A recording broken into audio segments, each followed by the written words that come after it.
Hi, everyone. I want to welcome you today to our webinar, Beyond Cultural Competency, Supporting Crisis Contacts Who Are Deaf or Hard of Hearing. This is presented by the Disaster Distress Helpline and the National Suicide Prevention Lifeline. I am Hannah Collins. I'm the Senior Marketing Communications Manager for Lifeline and for DDH. My pronouns are she, her, and hers. My email address is hcollins@vibrant.org. I will pop that in the chat after I finish speaking in case anyone has any questions.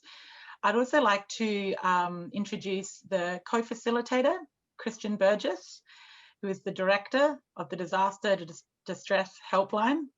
His pronouns are he, him, and his. And Christian's email address is cburgess@vibrant.org, which I will pop into the chat after this. Christian, welcome. Thank you. I just want to do a few webinar logistics before we jump in, housekeeping as it's often called. So you will notice that we have ASL interpretation and real-time captions during this. Please feel free to pin them or spotlight those, spotlight the interpreter if you wish. Otherwise, you should be able to see 5 people on your screen, potentially a 6 blurred out box. Please post in the chat if you are unable to see, and we might be able to have someone help you, making sure you can see everyone. All attendees' video and audio is turned off during presentations. So we encourage you to use this chat function throughout the webinar to post questions, to post comments, talk about your own experiences, even just say here if there's something that a panelist is saying that you agree with. Right now we encourage you, and I think someone has posted, and I can see many people chatting in there as well, to post your name, your title, your crisis center, just to introduce yourself so we all know who is here as well. We are recording this webinar and we will send it out post-webinar. We'll post it on the Lifeline Facebook group and on the NRC. We'll also send a copy of the presentation, which won't be shown today in order to make sure that the ASL interpreters can be seen clearly. So with that, I just want to hand over to Christian, who will go through our agenda for today and introduce our panelists. Thanks, Hannah. So I'm going to get started by just giving you a preview of the agenda for the webinar for Beyond Cultural Competency, Supporting Crisis Contacts Who Are Deaf or Hard of Hearing. We're going to start by giving you an overview of our existing and planned Lifeline, Disaster Distress Helpline, and ostensibly Veterans Crisis Line service options for deaf and hard of hearing individuals. Then we're going to cover tips for supporting and engaging crisis contacts who are deaf or hard of hearing or who identify as deaf or hard of hearing via our relay options, chat options, text options, etc. We're going to talk about deaf culture and suicidality and mental health and just common issues experienced within the deaf community on those topics.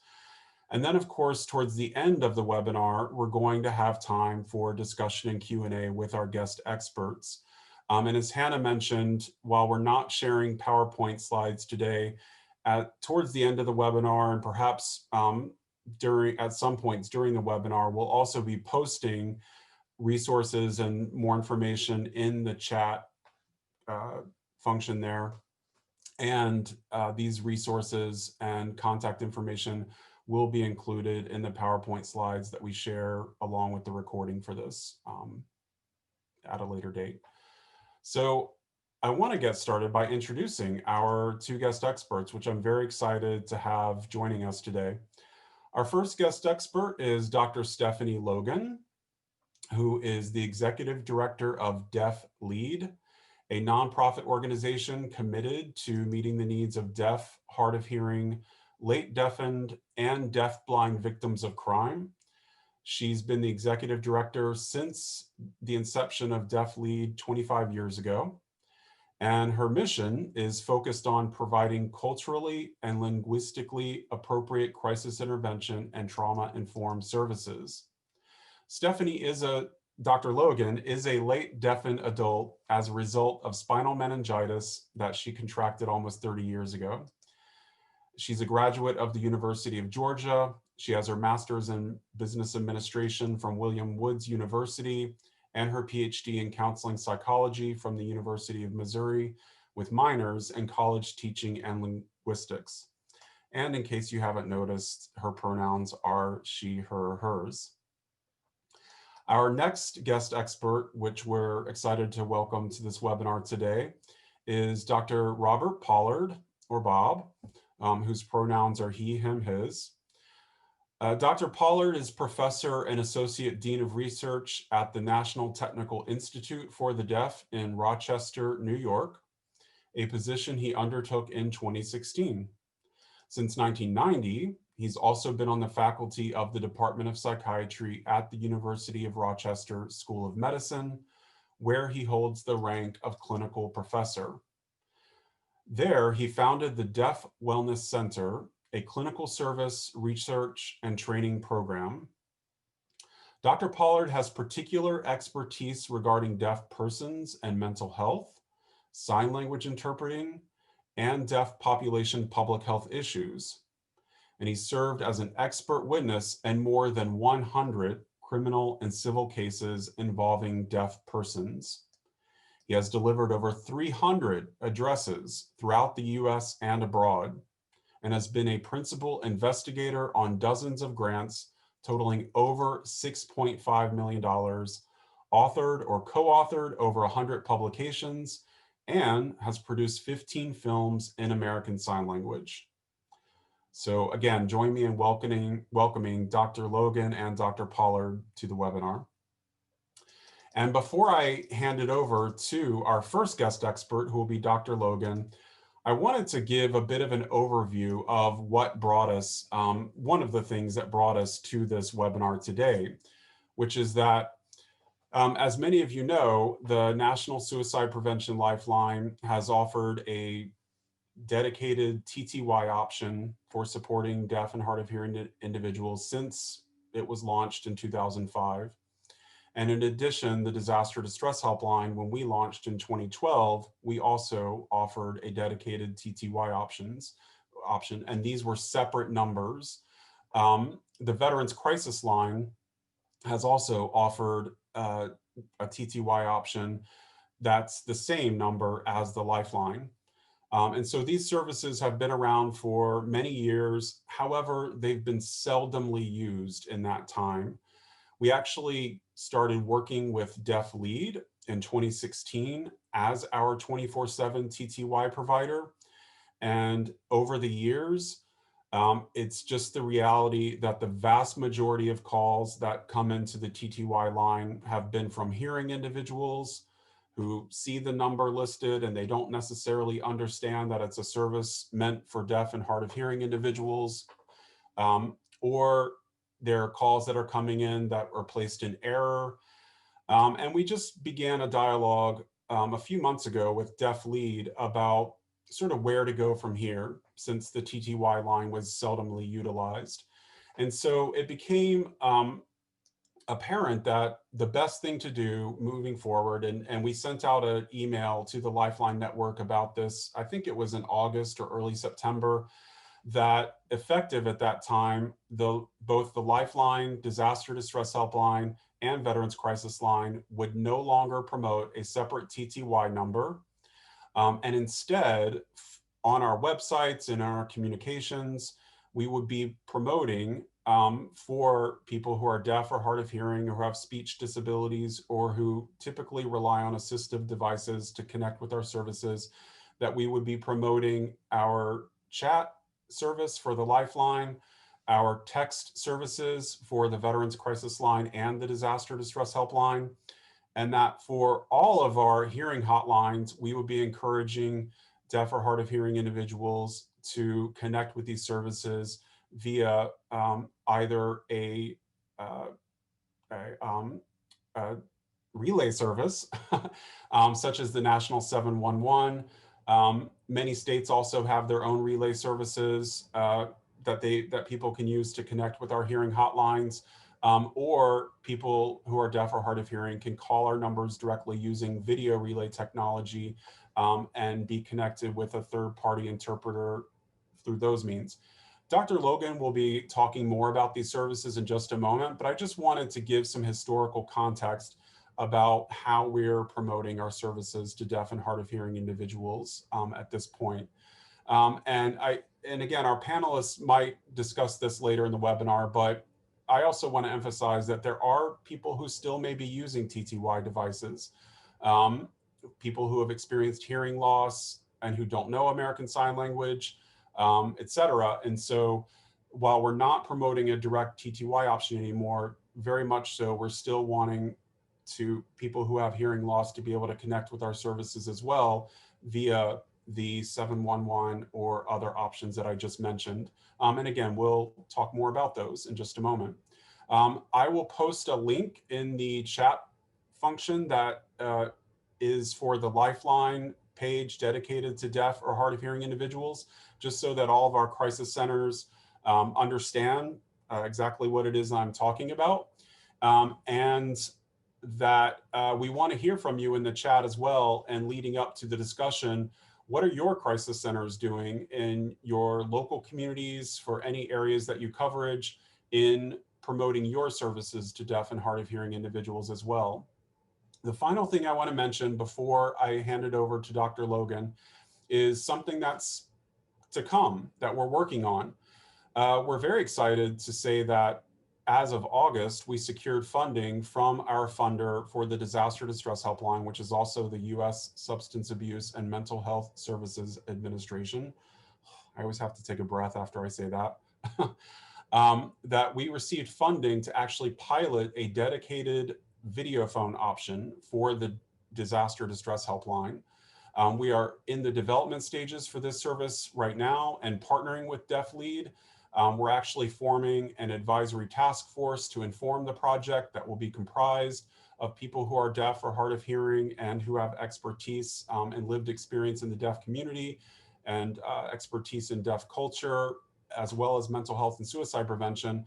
The goal of this service will be to offer a direct video phone option that people for whom American Sign Language is their preferred or primary language can connect directly with a counselor who is fluent in American Sign Language and who can provide support 24/7. We anticipate that this service will be ready to launch in early 2021. And then after a period of piloting the service, that we hope that it becomes a permanent service option for the Disaster Distress Helpline, and so that we can explore this technology to see how we can scale it to the National Suicide Prevention Lifeline and look into creating a dedicated video phone option for the Lifeline as well. So we're very excited about that. So without further ado, I'm going to hand it over to Dr. Logan, who is going to talk about tips for engagement of crisis contacts who are or identify in a chat or text session as deaf or hard of hearing. Dr. Logan? Okay, so I'm gonna do a quick test. Can y'all hear me? Yes, give me the thumbs up. Christian, Rob, okay, great. Thank you so much. All right, so for anybody who just joined on, I wanna make sure I reiterate something about my background. I lost my hearing when I was 23 years old to spinal meningitis. I have a total hearing loss in both ears, and I had to learn American Sign Language. I can't benefit from hearing aids. But I lost my hearing post-lingually, so I can voice. And at different times, I choose to do that. This is one of those times that I am choosing to voice. But I want to recognize that if I had signed my entire presentation and you had never seen me voice at all, you would not know that I could voice. And so it's very important not to make assumptions about people with hearing loss or people that you see utilizing sign language. Because you do not know their lived experience or what their preferred communication method might be something different than what they're presenting. Anyway, I want to thank you so much. As a deaf person, I really appreciate having the opportunity to educate y'all on how to take calls from individuals who are deaf, hard of hearing, late deafened, deaf blind, and individuals who have speech disabilities. It is not uncommon to be hung up on if I'm calling a hearing individual or an organization through the relay. I'm going to explain what that is in just a minute. It is so frustrating, and we are hoping to mitigate that by providing this webinar. I've got a short video, but before we start that, I want to explain the methods by which individuals with a hearing loss, or for folks who have speech issues, will call a hearing person or organization, like when they call the crisis line. There are many methods, but I'm going to focus on 3 main ways that are utilized. First, there is a video phone for deaf individuals who use American Sign Language as their primary language. This device or app is free for deaf individuals. I have an app on my phone, my laptop, I have it on an iPad, and I have a standalone video phone, which is a device on a television at home and at work. I actually have one here. I'm at home working remotely. I have one to my right, which is a standalone one on a television that I have here beside me. I want you to think, I mean, the best way that I can explain it for you all, if you're not familiar with a video phone, is I want you to think like FaceTime. I can call directly to another deaf individual and see them, and we can sign to each other. Or if I want to call a hearing individual, I can put in their direct number, and I have a little, for my video phone right here next to me, I have a remote that I type in their direct phone number, and I'll be placed into a queue for a video relay interpreter. When the video relay interpreter appears, I see what I want to say. I sign what I want to say to the interpreter, and the interpreter relays the conversation between the person I am calling and me. When you answer, the relay interpreter may say something like, "This is a relay call being interpreted in sign language. I'll connect you." The caller says, "Hi, I want to let you know that the meeting starts at 1 o'clock, which is in fact what I said to my wife when I called her today. As I was prepping for this webinar, I called her on her cell phone. She was in another part of the house, and I called her through the relay. And I wanted her to tell me exactly what the relay operator, the relay interpreter said. And that's exactly what I said to her. Was I said, "I want to let you know that the meeting starts at 1. And so the relay operator said, I'm going to say it again, "This is a relay call being interpreted in sign language. I'll connect you." The caller says, so this is what the person is, the interpreter is also saying to you. The caller says, "Hi, I want to let you know that the meeting starts at 1 o'clock. Depending on the interpreter, what they say will be a little different each time. It is critical not to speak to the caller in third person. Now, when we're talking about tips, this is probably tip number 1. If there is nothing else you take away from today, that is incredibly important. Do not talk to me in the third person. If you say, "Tell her that I would like to talk to her," ask her how she is doing. That is exactly what I'm going to see from the interpreter. So going back to the call, the relay interpreter will be my voice if I choose to sign. But I can also use what is called voice carryover, and I can use my own voice while the relay interpreter signs everything the hearing person is saying to me. I request that before the call is even made, so while it's rare, it does happen where deaf individuals will choose to speak for themselves, but utilize the relay for interpreting the call, and I just wanted y'all to know that. All right, so that's the video phone. Now let's do the second method, which is a TTY, which is an acronym for a teletypewriter, or a TDD, I'm trying to say that right, telecommunications device for the deaf.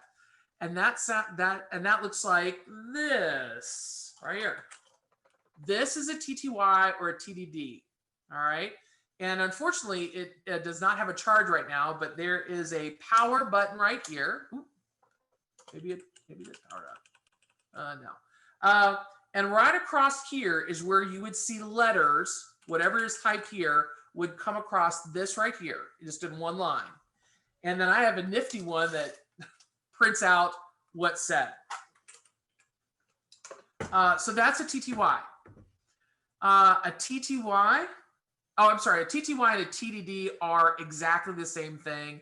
I refer to it as a TTY because I'm old and it's more of an old school way of referring to a text telephone. All right, a TTY is a device that allows people who are deaf, hard of hearing, or with a speech disability to use the telephone to communicate by allowing them to type messages back and forth to one another instead of talking or listening. A TTY is required at both ends of the conversation in order to communicate directly through TTY. However, it's not required. In the case of the hotline, so for you all, anyone who uses a TTY will need to call through the Telecommunications Relay Service, or TRS. That's different from the VRS. So we have the Video Relay Service, which is for video phone, and then we have the TRS, which is for a TTY, and that is different. They are not the same people. The TTY user will call the relay service using usually 711.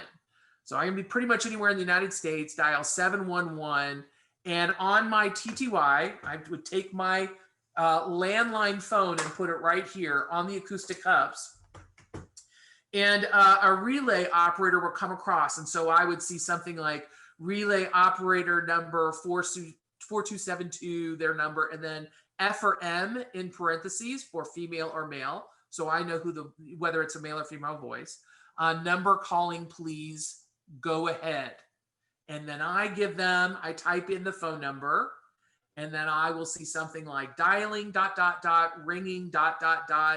and then it just goes through the call, and it's all typed for me.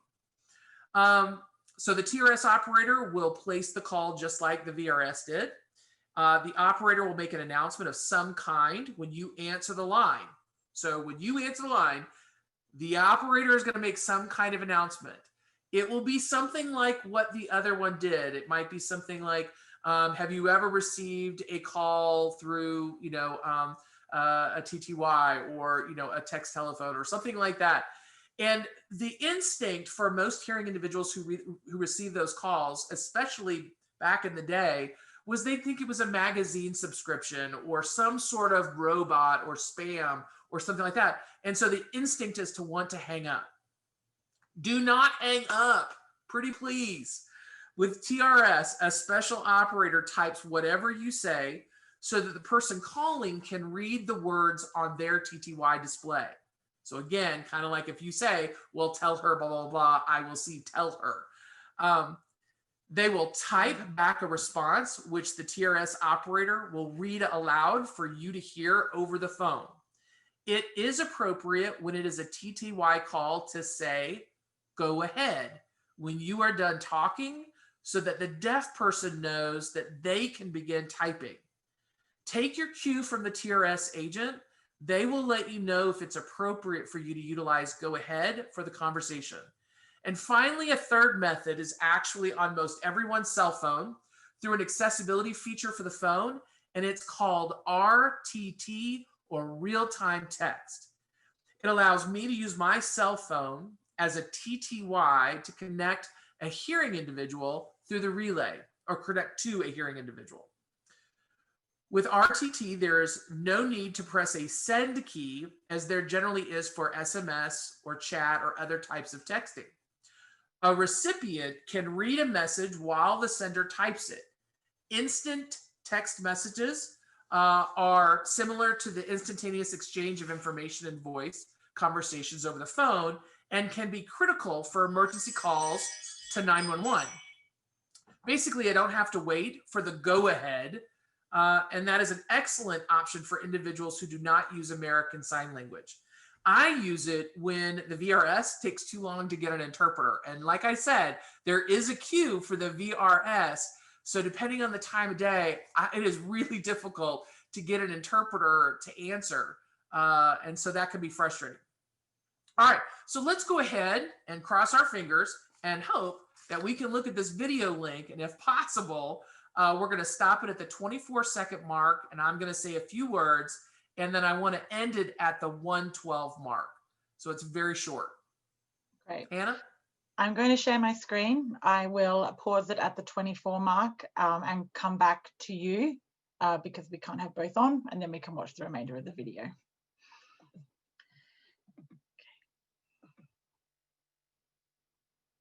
Oh, 1 second, just want to change one more thing. Want to add computer sound so you can all hear it. Okay.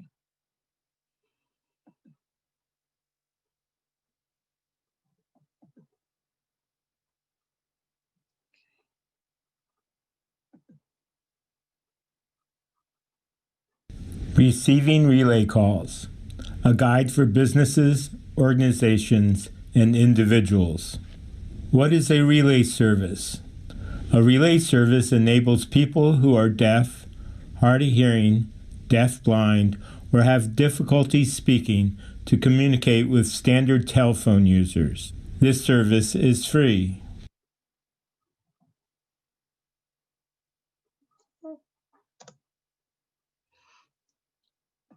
All right, so if you notice to the left, on the top is a TTY, and then at the bottom is someone using their laptop with a video relay service. So in this particular method, they're showing both a TTY or a video phone.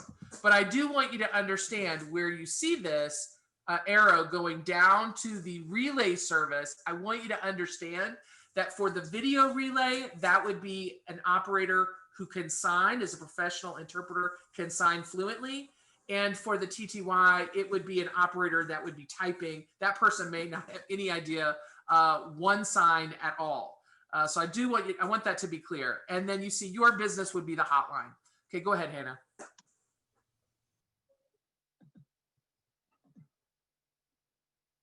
If you receive a call that starts like this, Hello, this is Relay Operator 3600. Have you received a relay call before?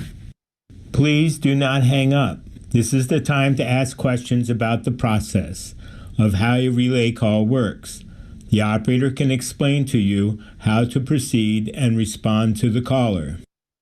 Tips for a successful relay call. Talk slow so the communication assistant, the CA, can type or sign what you are saying.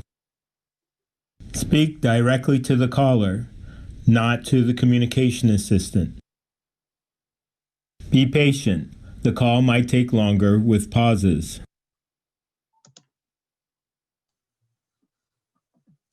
Okay, that's the perfect spot to stop. It's not exactly a toe tapper of a video, but it gets the point across, basically says what I said in about a minute. It is a 24/7 service. It is free for deaf individuals. So as deaf individuals, we don't pay every time we make a phone call. And I'm sure you all may think of more questions. But the biggest tip is don't hang up and don't talk to the person in the third person. Those are the two biggest things you need to remember. As for chat and text, when you receive a contact who is deaf, you may or may not know that that individual is deaf. If American Sign Language is their first language, that means that English is potentially their second language or another language. So American Sign Language is in fact a different language, a foreign language, just like French, Spanish, and German. And Dr. Pollard is going to be talking about that and how it might impact a chat or a text. And I think you'll understand that much more. It is my distinct honor to be able to kick off to Dr. Pollard for the next part of this, this training. I have known him for a long time, and he is in fact really it when it comes to mental health and the deaf community. A living legacy. My honor, Dr. Bob Pollard. Thank you, Dr. Logan. That's really nice. Hi, everybody. I'm honored to be here to assist with helping you learn some things today. I'm going to get started right away. The first thing I want to talk about well, I'll tell you what, I'm going to talk about three things. I'm going to talk about something that I like to call fund of information. And the second thing I'm going to talk about are some linguistic issues, as Dr. Logan was just referring to. And the third thing I'm going to talk about are community and cultural issues that I think are relevant for you to know about, including a little bit about what we know about deaf mental health research and suicide specifically. So let me first talk about fund of information, which I'll often abbreviate as FOI. And all I mean by that is all the stuff you know, no matter how you learned it. And I would bet you that of all the stuff you know, the majority of it is not from your education. I bet the majority of it is from other sources. For those of you who are hearing, as you think about everything you know, remove from your fund of information, imaginary, imagine removing from your fund of information everything you ever learned off a radio or podcast or some auditory source of information. Remove from your fund of information everything that you ever read above a 4th grade reading level, which is the average reading level for deaf high school graduates in the United States. Imagine removing from your fund of information everything you ever heard off the television, unless maybe you were watching subtitles or something. Perhaps most importantly, well, one more thing. Imagine removing from your fund of information an awful lot of information that came to you from your family. 95% of deaf children are born to hearing parents. It is typical for hearing parents and hearing family members not to sign or not to sign well, even if their child can. And so learning information from the family is often quite a struggle. There's even a term and a sign we use. I'm doing the sign right now. And the term we use for that is the dinner table syndrome, where all sorts of information is shared in a family at the dinner table. And more often than not, a deaf child is left out of that information. Finally, and perhaps most dramatically, remove from your fund of information everything you ever overheard. Can you imagine the amount of stuff you hearing people know because you overheard something and thought, oh, that's interesting, or I'm going to go find out about what that person just said. So the point is that having nothing to do with IQ, having very little to do with education, having somewhat to do with literacy, it is very common for a perfectly cognitively healthy deaf person to not know a lot of things. So you have to be very careful about presuming a knowledge base with a given deaf individual that you might be able to presume with a given hearing person. That has particular implications in medical settings, including psychiatric settings. Now I want to talk about some linguistic issues that may be relevant as you take calls. First of all, as Dr. Logan emphasized, there is an enormous variability of linguistic competence in the broad deaf population. Of course, we have deaf people who are fluent in ASL or whatever their country's signed language happens to be, and they do differ. And we have deaf people who are fluent English users. We have people who are eloquent, like our poets, our deaf poets, et cetera, like our Shakespeare's in the deaf community. And of course, we have a lot of people who are not eloquent, perhaps, but are fluent or proficient in whatever their communication modality happens to be.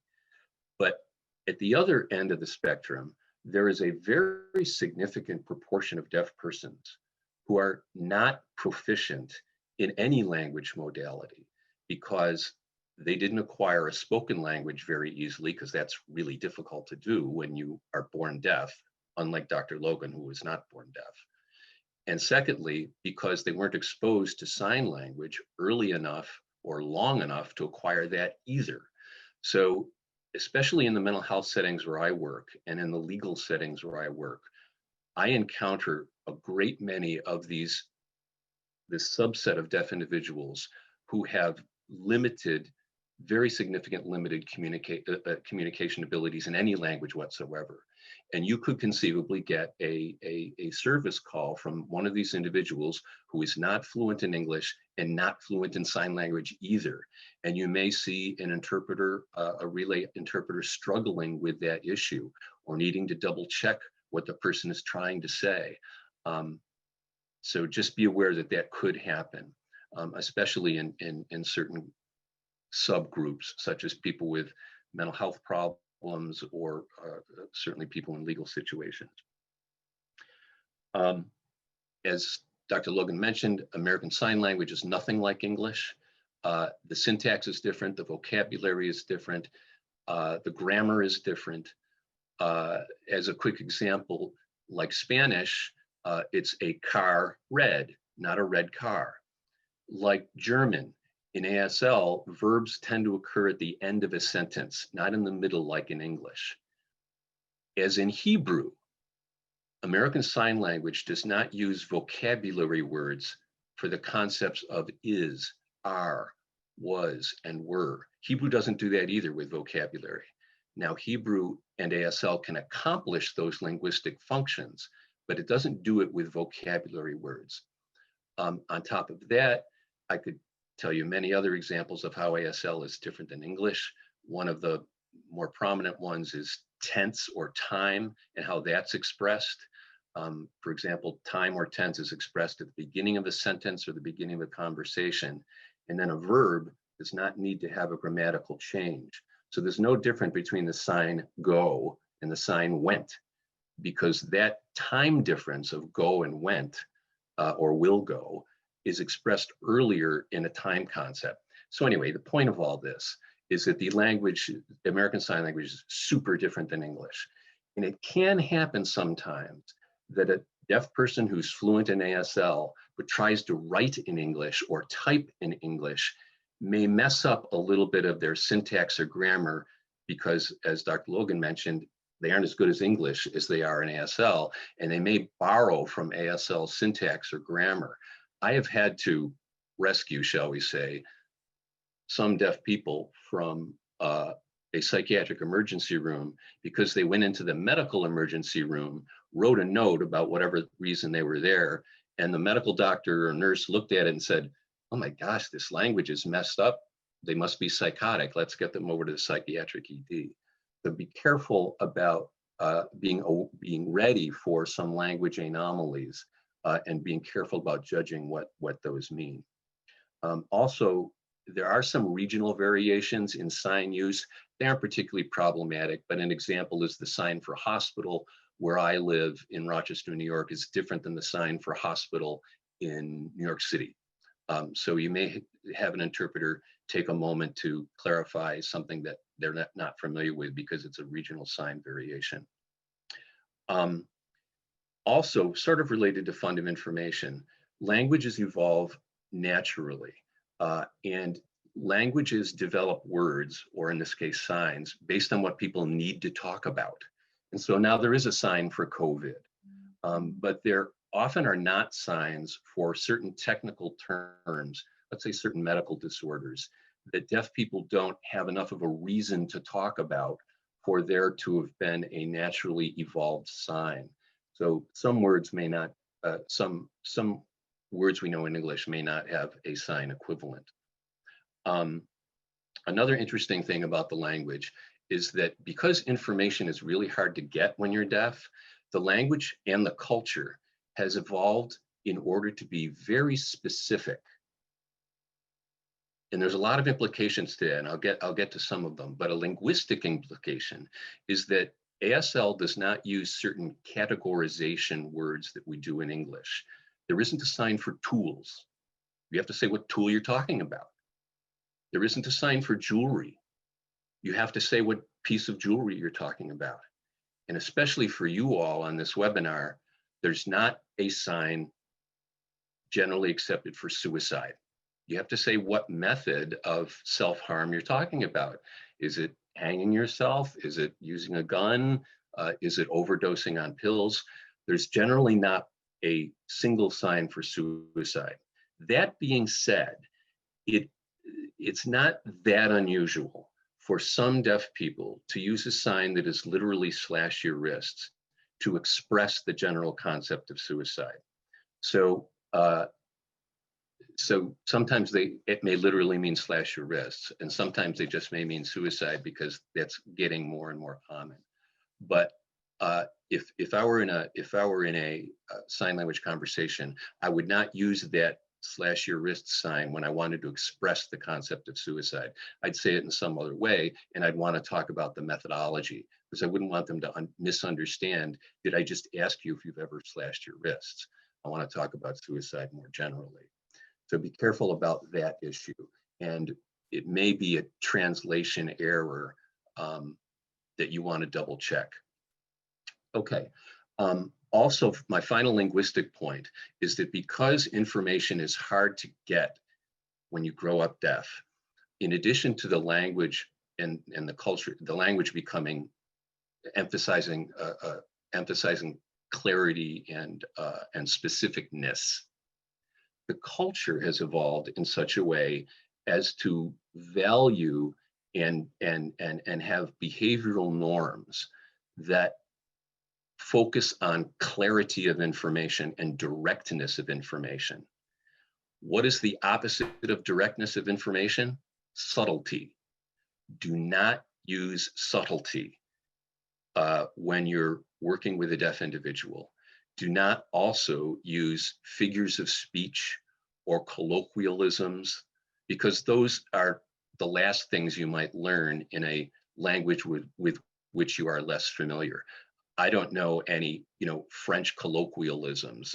It would be hard enough to just be able to order a cup of coffee in France, much less knowing their proverbs or their colloquialisms, et cetera, which aren't literal, of course. But back to the issue of subtlety. It's very important to not be subtle, and you will not expect a deaf person typically to be subtle.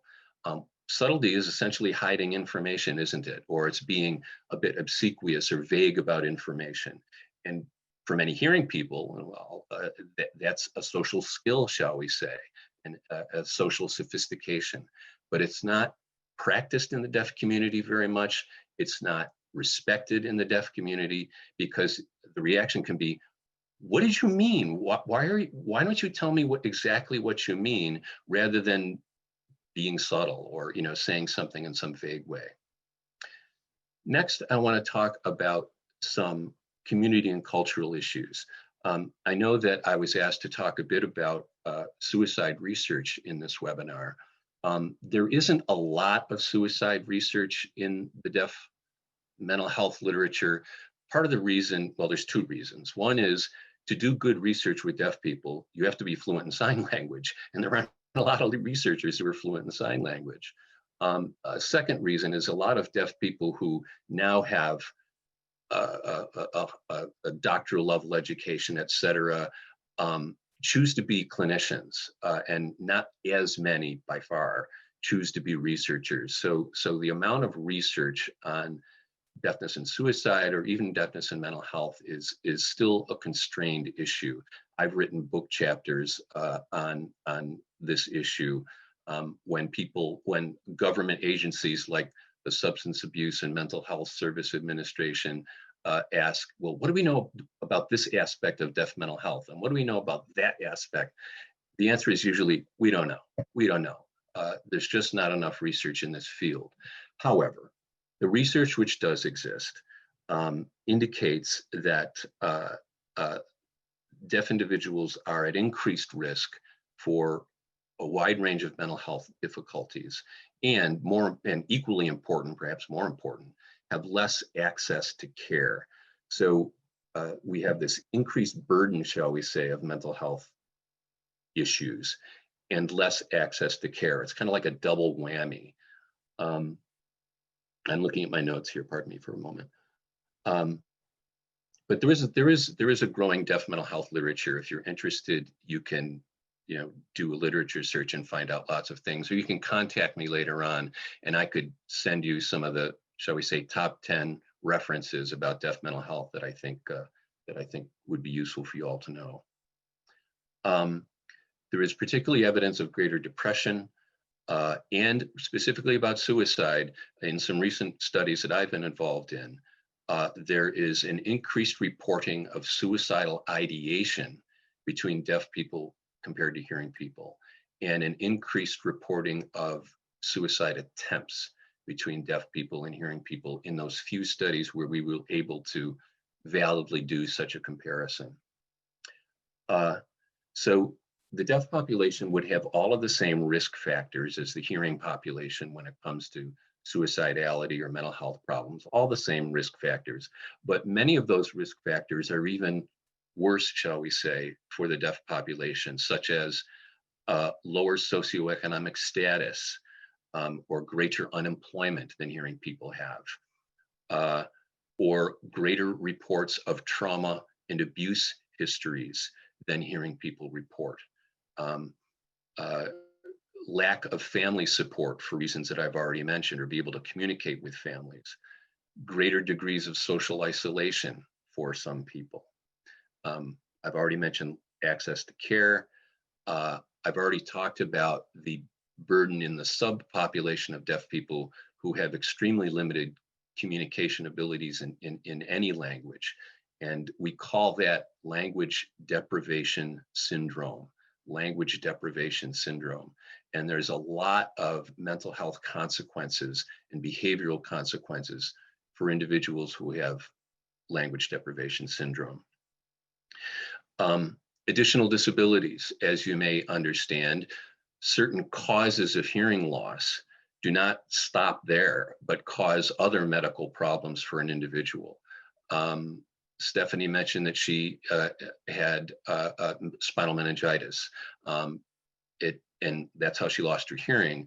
But meningitis can cause other things medically, hopefully not for Dr. Logan, but with some other people there can be. There are quite a number of genetic syndromes that result in hearing loss plus other things. They may be cognitive things, they may be cardiovascular things, they may be mobility impairments. There's quite a significant population of deaf-blind people, as we've mentioned. There's a particular disorder called Usher syndrome, which is a combination of a certain type of vision loss and hearing loss. And interestingly, as I mentioned with COVID, there's enough of a reason for the deaf community to talk about Usher syndrome, even though it's a very rare condition in the general population. It happens enough in the deaf population that there's actually a sign for it. Whereas there's not a sign for many other medical conditions. That's just the way language has evolved. Culturally, the ASL using community is very, very close-knit. Information, gossip travels very, very fast in the deaf community. And that's because information is so desirable. But of course, when people have concerns about privacy or don't want their, let's say, mental health problems or domestic violence experiences to be shared or talked about, there may be hesitancy to talk about those issues, especially publicly, because of how close-knit the community is and how quick information can travel, even across the nation. I'm not just talking about local information sharing, I'm talking about national information sharing. Another cultural thing that I've seen occur regarding suicide from time to time is concerns about what I would refer to as copycat syndrome. If there's ever a suicide or a suicide attempt, particularly at a school for the deaf, we all get very worried about potential copycat behaviors from other people. Another cultural topic, help-seeking requests. In my experience, in serving as a psychologist in the deaf world for 35 years, is that because my clinic and myself are accessible in sign language, we will sometimes get requests for help that would not be expected or appropriate for a psychologist. Like, please, I'm having trouble with my boss. Please contact my boss and tell him to, get off my back for this or that. So as your service becomes more and more accessible to deaf people, don't be real surprised if some of that accessibility leads to requests for assistance that you're not really set up for. And probably the most significant of those is going to be, I need a sign language interpreter. As I mentioned, as Christian mentioned, I do a lot of legal work, a lot of expert witness work.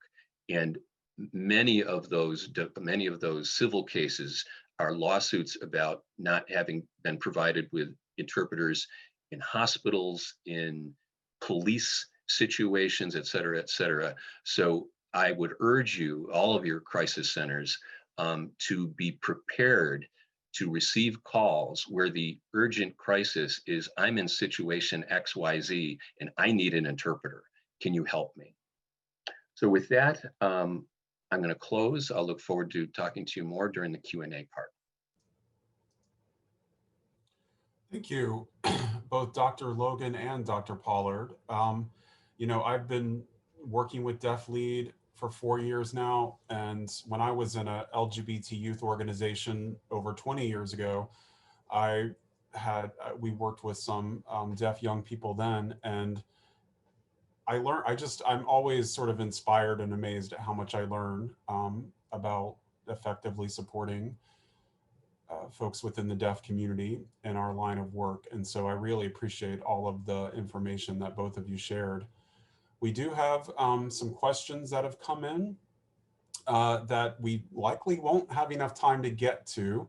And so I do want to remind the attendees that if we don't get to your question, we will be sharing Dr. Logan and Dr. Pollard's contact information in the chat compartment. I don't know what to call those things. If you want to follow up separately about any specific questions that you might have for either of them, or you can reach out to Lifeline staff to get your question sort of triaged and answered. And we will be sharing our resources in the chat box as well that we were planning on sharing via the PowerPoint. So the first question that I'm going to pull up here is, if I can find it. Let's see. Stephanie, Dr. Logan, this one is for you from Nick. And Nick is asking that we are looking to get a TTY device for our crisis center. Do you have a location, site, or link to purchase a TTY device? Is there a good product or company you recommend?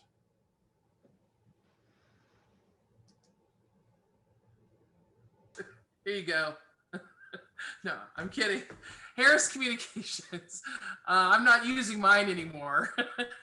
But Harris Communications is what I would recommend. Is just type in a Google search for Harris Communications, and you'll be all set. Agreed. Okay, thanks. And we should, if my colleagues are listening, we should post Stephanie's answer in the chat box as well. The next question, I think we'll start with Dr. Pollard and then go to Stephanie, or Dr. Logan. I'm sorry, I feel like Stephanie, Dr. Logan and I are friends, so I keep referring to her by her first name. Apologies, Dr. Logan. Stephanie's fine. It's fine. It's okay. Another question is, apologies, I'm just trying to pull it up here. What are some of the barriers that deaf and hard of hearing people face when seeking services, and how can crisis centers be mindful of those barriers when making referrals? And so certainly, Dr. Pollard, you covered that in your presentation in terms of barriers and risk factors. So I think that really this question, one of the benefits will be in our attendees learning about just any recommendations or guidance you can give when crisis centers are looking for culturally appropriate referrals or accessible referrals. And again, Dr. Logan, if you have anything to add as well. Well, communication access is the biggest barriers. A second one is sophistication or qualifications regarding deaf culture, deaf linguistic issues, and deaf mental health. As a quick example, when I talked about people with language deprivation syndrome, the differential diagnosis between language deprivation syndrome and something else would be completely unknown to a clinician not familiar with deaf people and language deprivation syndrome, because most clinicians, virtually all clinicians from outside the field, assume that people are going to be proficient in whatever their first language is, and that assumption can't be made with deaf people. So that differential diagnostic problem is not familiar to them. If people want to contact me later, I have a lot of good sort of Deaf 101 mental health articles that I could recommend for you. But let me turn it over to Dr. Logan to see if you want to follow up on that. Yeah, that's great. Cultural and linguistic issues are number one, a barrier for deaf individuals accessing services. But I do want to point out, we do have a 24/7, 365 video phone crisis line. And that number is 321-800-3323.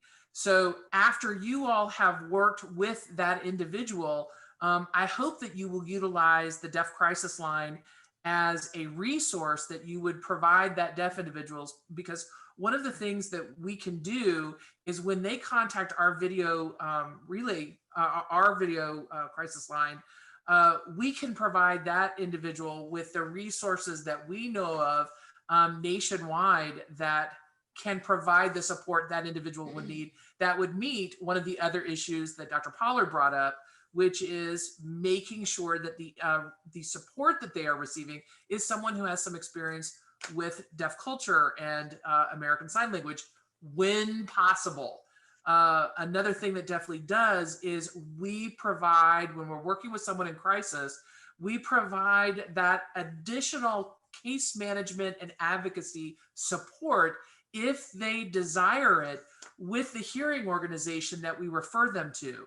And so that allows that individual to sort of sit in their crisis, be where they're at, and not have to worry about the communication piece as much, but have us as communication advocates as they're reaching out for support. And that's really what's important. Is I don't want to have to, when I'm in a crisis, advocate for my own communication needs. I want to be able to just be in my crisis. If that makes any sense to y'all. I think it makes complete sense. Thank you, Dr. Logan and Dr. Pollard. We only have a few more minutes here. I did want to reflect one comment that I think is a good one.